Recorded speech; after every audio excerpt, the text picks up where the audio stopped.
ነብዩ መሐመድ ሰለላሁ ዐለይሂ ወሰለም በነበሩበት ዘመን ከ430 ዓመት በፊት መብራት አልነበረም።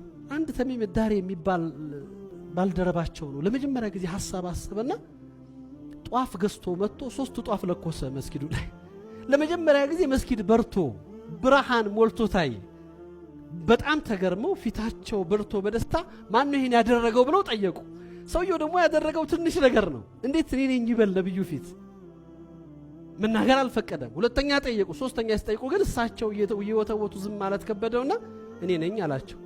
እኔን እንዳስደሰትከኝ አላህ ያስደስታል አሉት። ትንሽ ሐሳብ ጨለማን ለማብራት የተዘጋውን ለመክፈት የሆነ እኛ ጋር ታጥረንበታል ብለን የምናስበውን ነገር ለመሻገር የሚችል ነገር ይዘን መተን ከራሳችን አልፎ ለሌሎች ተስፋ ሆነን በነብዩ የሁለት ሀገር ስኬት እንዲሳካለት በነብዩ ምርቃን ማግኘት ማለት እኮ ነው።